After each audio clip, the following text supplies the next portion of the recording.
These are my disclosures. These are my disclosures here. For some statistics and some numbers, in the United States only by this year are expected to be diagnosed around 2 million new cancers. So we will have 2 million new cancer patients in the United States, and the numbers are increasing regularly. So as January 2020, last year, the last statistic number that we have in the United States, there were living around 18 million of cancer survivors, which represents a number which is not far irrelevant. It's 5% of the total population of the United States are cancer survivors. Now, I'm not including here skin cancer. And if it's total number of patients, we have that at least 30% of them may suffer some persistent hair problems. We are included in this box: radiation, hair loss, persistent hair loss, chemotherapy, persistent hair loss, and any other type of hair loss. The number is really significant. And also the number of cancer survivors are expected to increase more than 20% in the next 10 years. In Europe, the scenario is not different, and the European Commission of Science and Knowledge Services are telling us that at least half of the European population will develop some type of cancer. And it's put everybody in major pressure, but not only the health and social system, but also the economic system is impacted by this.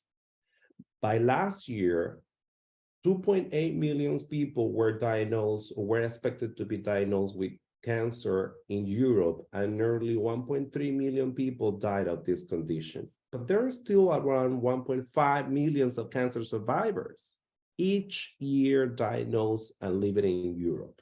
So the numbers are high, the survival rates are going super high. And why I'm giving you all these statistics is because the frequency of hair disorders in cancer survivors are huge, at the point that now breast cancer patients are not really worried about their survival, because more than 80%, 85% of cancer patients are surviving nowadays.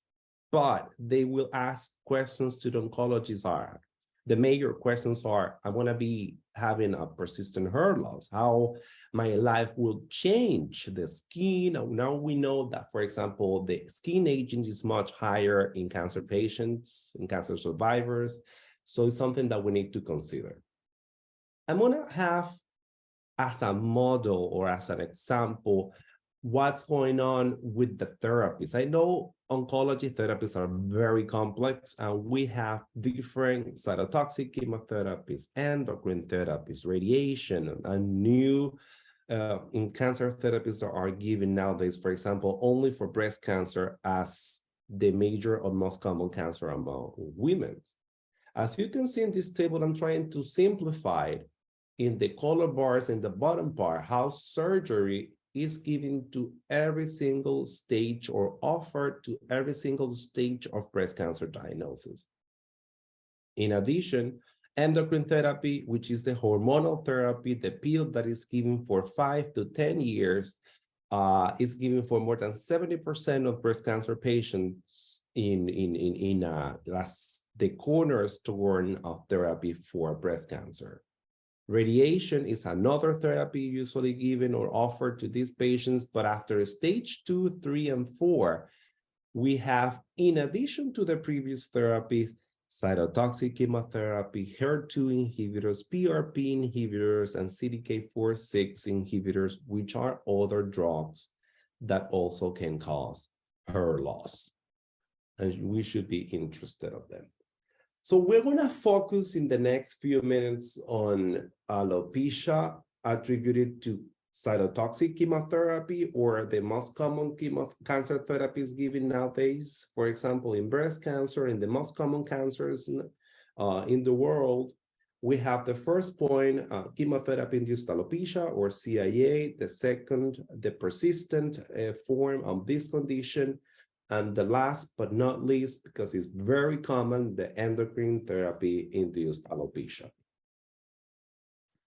The CIA, or the chemotherapy-induced alopecia, is the one that everybody knows, even the no medical personnel know this condition, is when patients are given cytotoxic chemotherapy and they suffer of an antigen effluvium, or rapidly growing cells in the body are affected by cytotoxic chemotherapies, not only tumoral cells, but also the hair follicle cells that are rapidly growing, and that's why they are attacked by the cytotoxic chemotherapies.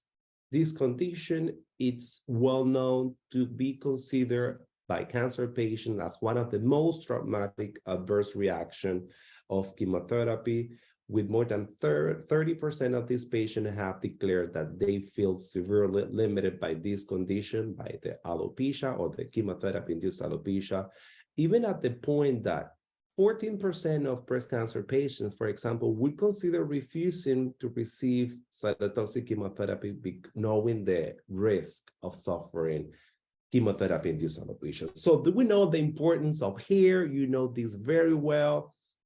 And I just giving you from the comments of one of my breast cancer patients, like when she was receiving therapy and she saw on the mirror that she lost her hair, she felt ashamed, humiliated. She was very bad. She feeling very bad for this is very bad for a woman losing hair, losing self-confidence. She felt not adequate. She felt as a loser. She felt sick after her hair was lost because of chemotherapy.